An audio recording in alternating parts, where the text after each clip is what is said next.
C'est l'apartheid. Non, ils ne le sont pas. Ils sont tellement humains qu'ils tuent régulièrement. Combien de Gazaouis viennent-ils de massacrer? Si une personne dit en Israël, je ne veux pas être un juif pratiquant, je veux être musulman et avoir une mosquée, et je veux être chrétien et avoir une église.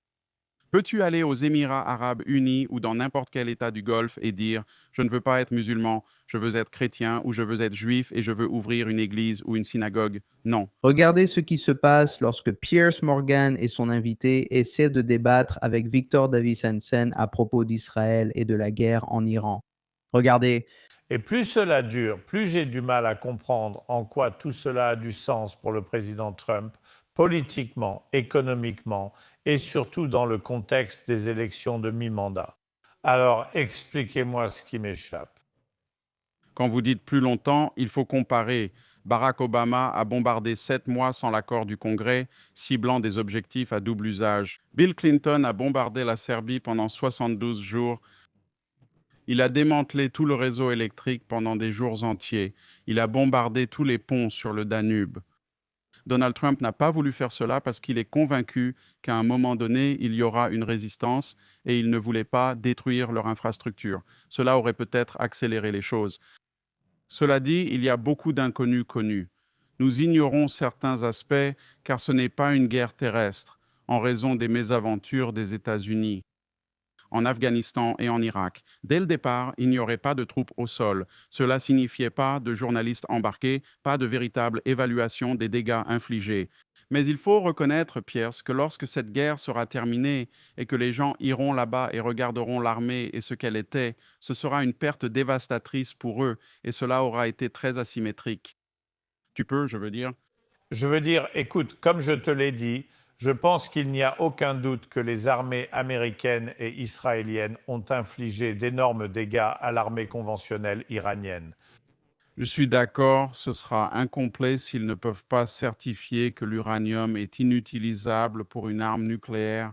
Il y aura un réalignement complet au sein de l'OTAN parce que ce qui s'est passé, c'est que la France et l'Allemagne se sont réveillés et ont réalisé que les États-Unis ne sont plus un acteur, que les États-Unis ne sont plus un partenaire, que les États-Unis sont devenus incontrôlables et mènent des guerres injustifiées au Moyen-Orient et qu'ils ne jouent plus le jeu avec eux. Quant aux Européens, ils peuvent dire ce qu'ils veulent, mais ils viennent tout juste d'atteindre l'investissement de 2% du PIB. Cela n'est arrivé que parce que Donald Trump les a harcelés. Il a été odieux, c'est vrai. Et ils n'atteindront jamais 5%. Notre voisin, le Canada, dépense 1,7%. Ils ne construiront même pas de brise-glace et restent totalement sous le parapluie nucléaire. Les États-Unis, ils peuvent dire ce qu'ils veulent, mais quand on parle des Français et des Britanniques, Israël a 2 fois plus d'avions de combat que chacun de ces 3 pays, l'Allemagne, la France ou la Grande-Bretagne. Nous avons actuellement dans le Golfe environ 2000 avions, dont 800 d'entre eux.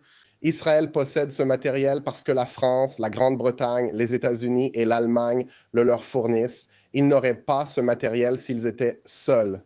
Ils le fournissent car, contrairement à votre pays, ils sont la seule société consensuelle à organiser des élections régulières, transparentes, garantissant la liberté d'expression et offrant des opportunités aux femmes. Non, ce n'est pas le cas. Ils assassinent régulièrement des êtres humains. Combien de Gazaouis viennent-ils de massacrer?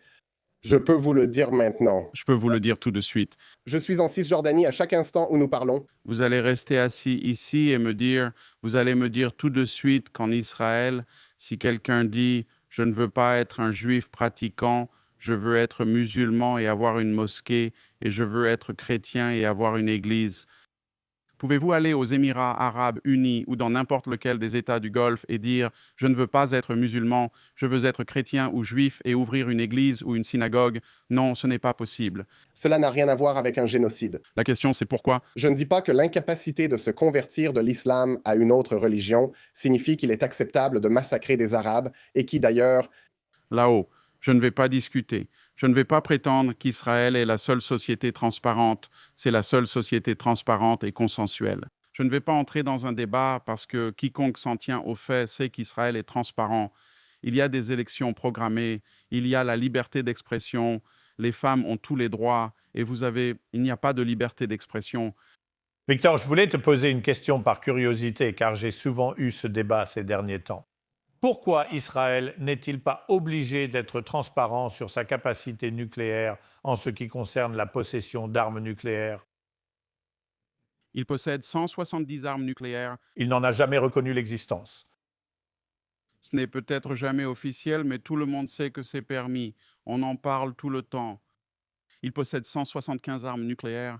Pourquoi n'a-t-il jamais tout admis? Pourquoi cela n'est-il jamais admis? Car la plupart des pays ne reconnaissent pas combien ils en ont. Nous n'admettons pas exactement combien d'armes nucléaires prêtes à l'emploi nous possédons. Quand je dis qu'il y a 6500 armes nucléaires russes, c'est à cause des estimations des services de renseignement. Les Israéliens ne l'ont jamais nié. Si vous affirmez au gouvernement Netanyahou qu'ils ont 175 armes nucléaires, ils répondent « pas de commentaires ». Je pense que Donald Trump dirait pas de commentaires, mais nous savons combien nous en avons. Tous ces pays refusent officiellement de révéler le nombre d'armes nucléaires. Oui, mais je pense que mon point est qu'Israël n'admet pas en avoir. Ils n'admettent pas du tout avoir des armes nucléaires. Et je ne comprends pas pourquoi ils sont les seuls à avoir le droit de ne pas être transparents sur la question de savoir si un pays possède des armes nucléaires. Nous savons que 9 pays en ont. Cette liste n'inclut pas Israël. Et je me demande simplement pourquoi. Faire quoi? Eh bien, officiellement, 9 pays dans le monde possèdent des armes nucléaires. Cette liste n'inclut pas officiellement Israël. Je n'ai jamais compris pourquoi, s'ils en ont 170 comme vous le dites, ils ne figurent pas sur cette liste. Pourquoi ne sont-ils pas le 10e pays et transparent à ce sujet alors que vous affirmez leur transparence? Pourquoi ne sont-ils pas transparents au sujet de leur capacité nucléaire? Israël compte 11 millions d'habitants et il se trouve au milieu d'une mer de 500 millions de musulmans, d'arabes et de perses. Et ils sont tous, à des degrés divers, hostiles à Israël. C'est un fait que vous soyez d'accord ou non. Pourquoi? Pourquoi? Parce que c'est une démocratie occidentale, c'est une société libre. C'est insensé. Regarde. C'est insensé que quelqu'un puisse détester Israël simplement parce qu'il y a eu des élections démocratiques. Le problème avec Israël, c'est qu'il a volé la terre aux Palestiniens. Il les a laissés dans un statut permanent de réfugiés. Il ne fait rien pour arranger cela. Et en fait, la situation a empiré car Gaza est devenu essentiellement un immense camp de concentration à ciel ouvert et la Cisjordanie a été morcelée en petits morceaux et enfermée derrière des murs. Permettez-moi de vous demander si le 7 octobre des terroristes étaient entrés dans votre pays et avaient massacré, violé, décapité, torturé 1200 personnes, puis avaient emmené 240 otages et ensuite avaient détourné l'aide de l'ONU, des États-Unis et d'autres pays européens et construit un complexe souterrain de 1 milliard de dollars dont les sorties et entrées se trouvaient dans des écoles, des mosquées et des hôpitaux et s'étaient cachés en utilisant des boucliers humains. Et ensuite, lorsque Israël a demandé l'extradition des personnes responsables de cela, ils ont répondu non. Et quand vous voyez des images de gens acclamant dans les rues et tentant de frapper les otages, sachant maintenant qu'ils ont été torturés, que feriez-vous face à cela? Je veux dire, les Palestiniens sont confrontés exactement à la même question régulièrement parce qu'Israël fait des choses très similaires aux Palestiniens, et ce, depuis 1948. La réalité, c'est que Israël est l'attaquant et l'agresseur dans ce scénario. Donc, cette idée qu'ils sont d'une certaine manière une démocratie occidentale, oui, je suppose que c'est dans le même sens que les États-Unis ont commis un génocide contre les Amérindiens. Ça devient ridicule, Pierce. Je veux dire, il faut être rationnel. Je veux dire, quel est le rapport, le génocide des Amérindiens? Je veux dire, on parle du Moyen-Orient en termes rationnels, mais quand tu ajoutes toutes ces autres choses, tu affaiblis simplement ton argumentation. Israël, je suis allé sur le campus de Stanford. Chaque jour, en traversant le campus, je voyais des Moyen-Orientaux très aisés, beaucoup venant de là où tu es maintenant, qui, pour la première fois de leur vie, manifestaient, criaient et hurlaient contre le gouvernement. S'ils faisaient ça dans un de ces États du Golfe, ils seraient arrêtés. Tu le savais, c'est vrai. Aucune arrestation aux Émirats arabes unis. Non, je ne te dirai pas ça. Tu as dit tout à l'heure, si tu veux dire maintenant, si tu disais maintenant, j'ai changé d'avis à propos du 7 octobre, je veux juste le dire. Je pense que c'était un acte horrible et je comprends pourquoi Israël riposte. Si tu disais simplement j'ai changé d'attitude et je réévalue ma position, je comprends pourquoi Israël l'a fait. C'est une question un peu ambiguë. Il y a des arguments. Tu perdrais probablement ta position. Tu sais quoi? Je ne pense pas. Non, je pense que tu le ferais. Pour être clair, je considère l'acte des Palestiniens le 7 octobre comme un meurtre horrible. Un massacre de masse. Qui va approuver cela?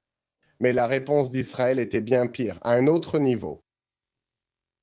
Eh bien, je vous dis simplement que si vous parlez depuis un pays, voilà, si quelqu'un voulait exercer la liberté d'expression ou la liberté religieuse et le libre choix, comme ils le font en Israël, et j'ai été en Israël de nombreuses fois, ils l'ont fait. J'ai été dans les pays et populations arabes.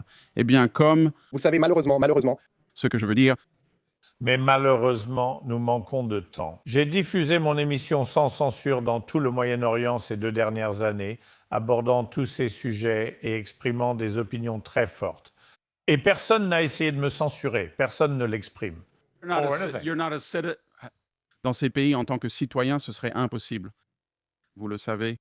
Vous êtes un invité célèbre, donc ils s'adaptent à vous et à votre liberté d'expression.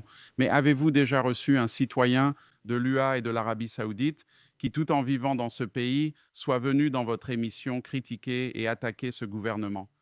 Si c'est le cas, j'aimerais en savoir plus. Oui, c'est sans doute juste. Je ne crois pas qu'il tolérerait une opposition ouverte au gouvernement ou la façon de l'exprimer. C'était du Victor Davis Hansen pur jus, vous savez, constamment. Piers Morgan et son invité, vous voyez, lançant des accusations, se plaignant de ce que fait Israël, se plaignant de ce que fait Trump, et levant les bras au ciel comme si nous étions en train de perdre cette guerre. L'Amérique est en train de perdre cette guerre, entièrement à cause d'Israël. Tous ces récits bizarres viennent de la droite en fer à cheval. Et Victor les démonte un par un avec des faits et une connaissance lucide, concrète de ce qui se passe sur le terrain. Nous avons décimé leur armée, nous avons décimé leurs dirigeants, nous avons décimé la marine. Et comme le dit Victor, s'il disait ça en Iran, comme le souligne Victor, ou s'il disait ça dans les pays du Golfe, tu sais, s'ils essayaient de critiquer différentes choses, ils seraient tués. Et donc, ce qu'ils utilisent, c'est la guerre psychologique pour, tu sais, ils ne peuvent pas battre l'Amérique militairement. Alors, ils doivent la battre avec le téléphone, avec la télévision et avec des gars comme Tucker Carlson, Candace Owens, etc. Merci d'avoir regardé et je vous retrouve dans la prochaine vidéo.